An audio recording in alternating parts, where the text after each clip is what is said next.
Kauban ta karon ang batan-ong triathlete nga garbo gayud sa Sugbo, si Matthew Hermosa. Mayong buntag maupay nga aga, Matthew. Welcome din sa GMA Regional TV Live. Mamahimo ba nimong i-greet ang atong mga kapuso nga nagtan-aw nato karong buntaga?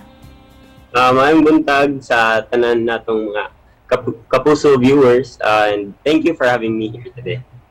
First of all, congratulations for winning the Men Junior Elite of 2022 MTT AST Subic Bay International Triathlon. May we know, Matthew, unsay nagdagan si muna-huna ang katong nakiglumba ka sa maong triathlon? Una sa tanan, salamat sa pag-recognize sa akong effort. Kay dili jud lalim nga mo appeal sa triathlon nga international race. Sa panahon sa paglumba, ako ramang ginahuna ang paghatag sa ako ang best o sa pagbuhat sa gitudlo ni Coach Andoy sa panahon sa training. And we know na dili gayud to sayon ang imong gipang-agian. May we know unsay labing dakong hagit sa pagsalmot og mga triathlon ug giunsa pud to nimo pagsagubang? Ang dakong hagit sa pagsalmot sa kompetisyon labi na sa triathlon ay kay ang kakulba sa imong gibati sa paglumba.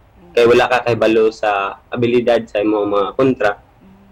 Pero ako ning gi-manage nga challenge sa paghatag sa akong best kay nakabalo sad ko nga nangandam sila sa ilahang training o ako sad mangandam sad ko og maayo para sa samang lumba. At your young age nga 17, dako na kayog potensyal ang nakita sa mga national team kanimo. Busa, unsa pay gibuhat nimo aron mas mabaid pa kining imuhang abilidad isip usa ka triathlete? Amo ng kultura sa TOTG Go for Gold team nga sa kada human sa competition kay among tan-awon ang result sa after sa lumba nya among tan-awon kung asa nga discipline ang kinahanglan ba sa swim or sa bike or sa run. Pero kining pagkamahiligo nimo sa sports, Matthew, kinsa bay nag-inspire kanimo niini ug kinsa usab ang naka-discover kanimo aron ikaw maka-appeal ka sa mga dagko nga mga triathlon competitions? Una sa tanan si Coach Andoy ang nag-inspire ug naka-discovery nako sa akong potential nga mahimong triathlete. Sa una, swimming raman good ang among sport niya. I-testingan ni Coach Andoy ang triathlon niya. Iya nakita ang potential sa triathlon niya. Mauna ni sugod na may og appeal sa mga competition. Unsa pay mga plano nimo nga mga apilan sa umaabot pa nga angay gayud namong atangan?